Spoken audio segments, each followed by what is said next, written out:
Oh, yeah. Yeah, you're right. I did meet, I don't even know if they were the owners, the board of directors at MUS, I guess they would technically, Okay. Yeah. um, Yeah, you met him.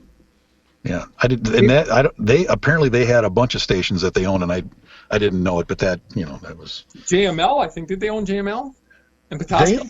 Yeah. yes, in fact, and that's where Bob and Tom got their start. Yeah. Man. And, Tim Achterhoff was talking about that in his interview, and it amazes me because I didn't know they had that many stations, but they did. They had quite a few, and that was one of them. Yeah, in Petoskey. And there was one in Duluth, I think they had. Yeah, I think you're right. Yeah.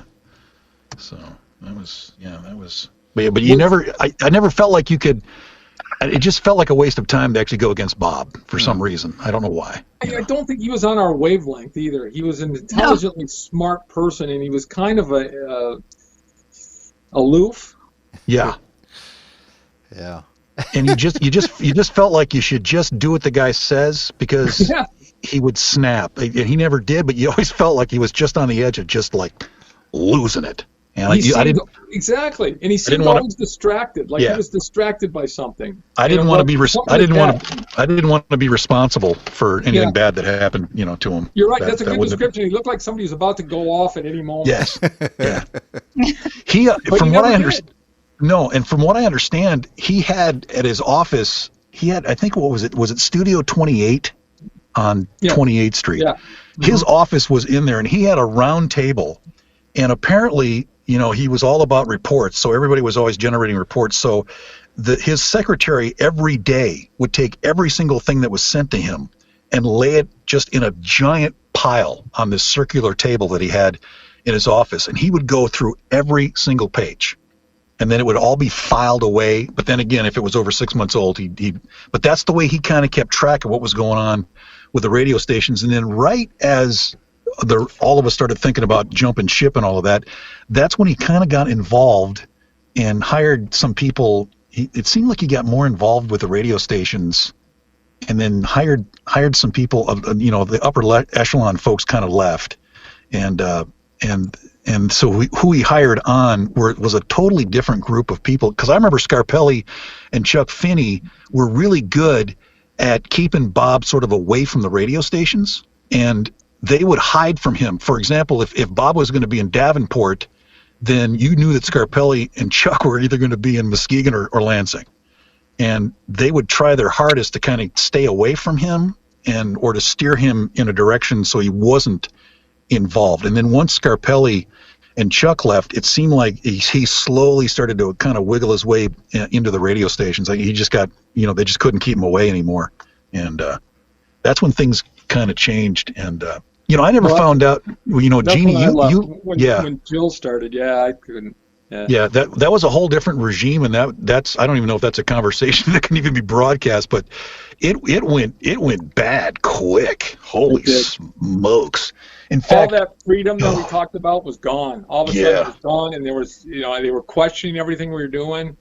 And it got really weird. And the weirdest thing was, to me, anyways, is when they hired Mark McGill back in place of Jim Richards. I was just like, what the hell is going on? I got to get out of here. Holy crap. And that's when I was begging Tim, take me with you. And what? I was already gone by then. Yeah. And when did you leave, Jeanie? Yeah, that's what I was wondering too. I think it was 92 or 93, and I became a media buyer at Horizon Group, which was another out of control fun place that was just the best. I mean, I went from one best to another best. But I worked there all the time too. So I was on the other side of buying media, which was really, really fun. So that was we had outlet centers. Was that a local agency? We had outlet centers. It was an in-house agency within the outlet center corporation, and so we had like 4 media buyers, and we had outlet malls throughout the U.S. So I got to go to Minneapolis, Massachusetts, New York. It was just the best. Wow, cool. Yeah. And then so I worked with the radio reps, and so I always asked for added value.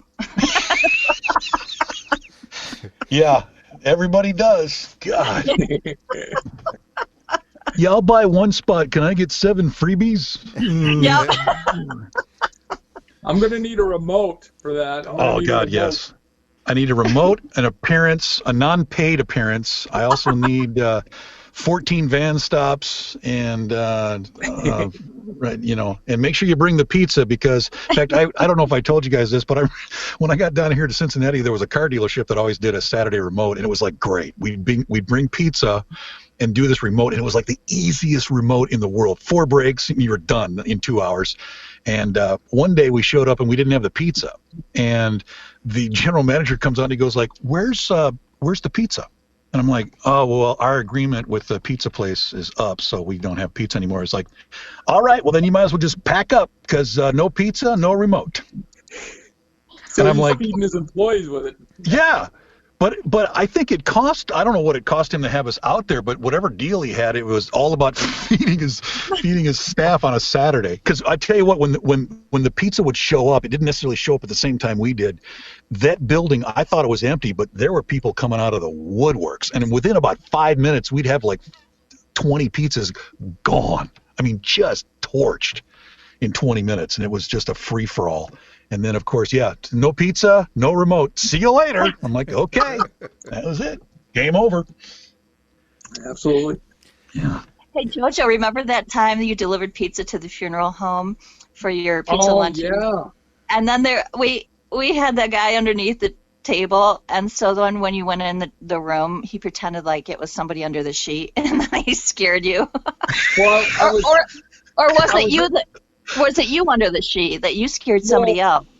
When they won the prize, I said, I want to see a dead body because, I'm going to go to a funeral home. I want to see a dead body. And so I'm like talking about it the whole time. He goes, oh, yeah, we got a dead body back there for you. And I was like, oh, cool, let's go see it. And it was a live person lying under a sheet. When I walked in, and it popped up. And I'm like, oh, fuck, it scared the shit out of me. I wound up... Here's a side story. I wound up doing that guy's wedding. He got married, and he asked me, to be the DJ, so I brought all the stuff out there. And I almost got in a fight because this drunk guy kept going, well, you know how, you work a wedding, and you kind of start with the older music, and as you progress through the night, by the end, I'm playing hip-hop and, dance music. And this guy kept coming up, and he's like, you quit playing the black music. And I'm like, just... play some Metallica. And I'm like, if I play Metallica right now, it's going to clear the dance floor. I don't care. So I did. I think I played Leonard Skinner, and it cleared the dance floor. And I'm like, see? He's like, you don't know what you're talking about. He's like, afterwards, I'm packing up, and he's in the parking lot threatening me. I'm like, what the hell, dude? Hey, I DJ'd for 40 years as far as doing weddings and stuff like that, so I can tell you stories that'll turn your... Yeah, I don't know how you guys crazy. did. I don't know how you guys did it. I don't anymore. No, I don't either. Yeah. I remember... it was good money. It was good money, but great money. It was sometimes... Like, high school dances were easy, but weddings were the worst, man. Yeah. It just... You always had the mother-in-law. What are you doing? The mother-in-laws were the worst, yeah. Yeah, I remember didn't they have equipment there at Sunny for the jacks to kind of grab? Yeah. But I remember somebody said, "Hey, I need you to fill in. I need you to fill in for me." And I went to grab the box of music, and there was like 2 songs in there. Yeah. And I'm like, "What are you going to do with that?" Well, you just play the same songs. What? No, I'm not doing this. And I don't think I ever DJ'd a wedding or a dance because that just looked like a nightmare. I don't know how you guys did it. Oh, no, man. you had to bring your own music. That's okay. Yeah. You had to.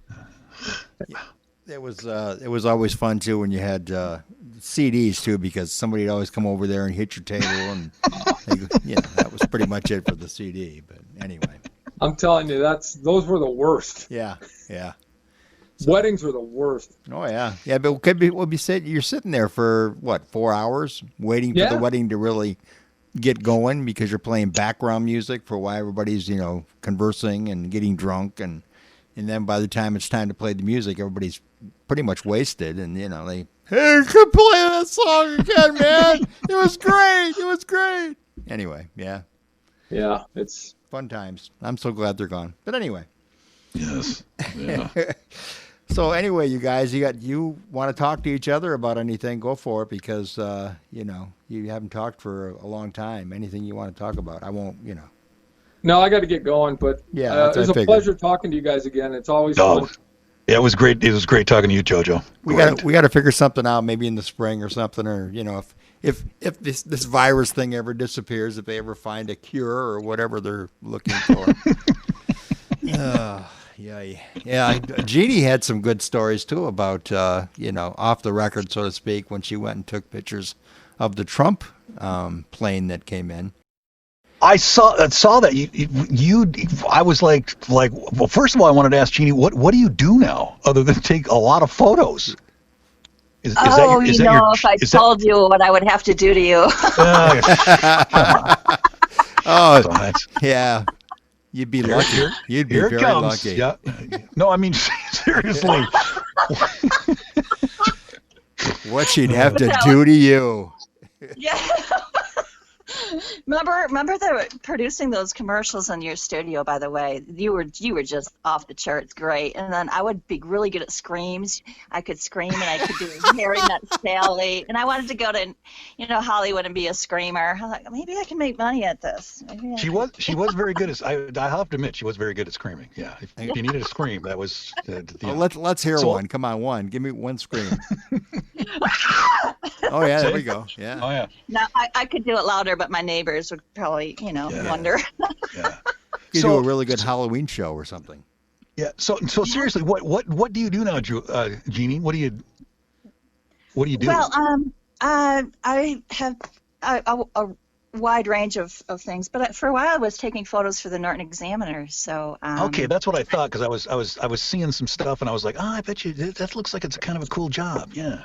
Yeah. No, it was great because I got media passes everywhere. That's what it looks. Yeah, it looks like you're anywhere something's happening, you're there, that's got to be cool. And that's the biggest thing I think we all miss, or I miss anyway. Jojo doesn't miss because he's still in the business, but getting the free stuff to go to the concerts and all the different things, we don't get that, or the movie passes or any of that stuff. Those days are gone. I know, those were great. Yeah. You guys were talking about Goodrich, and I don't think I really even met Bob, to be honest with you. But, I've met a few of them, and like Carson, I remember Carson that owned LCS. He came to me one time, he says, hey, he introduced himself, and, I'm Bob I forget what his first name was. But anyway, he says to me, yeah, you're Oscar, right? And he said, yeah. And he says, you're doing great in sales. You're knocking it out there. You're doing a great job. And I said, okay, thanks. And he says, we're going to have to cut your check right now because we just really can't pay it. And it's like, what? Wow. Yeah, that was radio here. So and some of the other stations, but yeah. Wow. Well, I'll be moving back. I'll be moving back to Michigan probably within the next 5 years. So, Jojo, you're going to save me a spot on the morning show, right? Is that? Yep. Okay. Good. Only the last 10 minutes, though. I'll still be employed at that point. I probably won't be. Do you actually go into the station, or do you do it from home? I go into the station. Okay. All right. Yeah. Tell you, some of the stuff that stations are pulling off right now with people at home is just mind-boggling. Yeah, but I think it's going to I think it's going to end up. Oh, our company eliminated a lot of jobs during COVID. I think they use it as an excuse to cut some fat, and it's not good. Yeah. Yep. And is it? Oh, sorry. No, go ahead. Oh, just a footnote. I'm kind of looking for a different kind of out-of-the-box kind of at-home job too. So if anyone hears of anything, send it my way. Okay. What did I heard something the other day? Somebody got a job. It was like a mortgage. Like you sat at home and you're on the phone and you help people understand their mortgages, and the person was making like over $50,000 doing that. So I don't know where these jobs are at, but I think Oscar and Jojo are the ones who officially have jobs, and I'm still looking for one too, just after being catapulted from iHeart. But it's kind of it's going to be weird to see what we all end up finding through all of this, because I've been in real estate, but real estate's a little bit different now too. Is it? It's not. I'm a realtor, but there's nothing on the market. There's no houses on the market. You're kidding. When they become on the market, they sell in a day or less. Yeah. We used to be part of the. Well, of course, your last name, Ballmer Realty, was right here in Whitehall too for quite a while. Whatever happened there? I don't even know what it is my anymore. dad unexpectedly passed. Oh, I'm sorry. Kind of writing a book, so Oh, a woman of many talents here. yeah. Hey, I'm glad we entertain you that well, where you can read a book. Yeah. Okay. Yes, you can read my book. I'll sign one for you. Yeah. Okay. Wow. Yeah. So the real estate market, they go up so fast. So even as a real estate agent, you have it's even kind of hard to get in on the deals because they go that fast. Wow.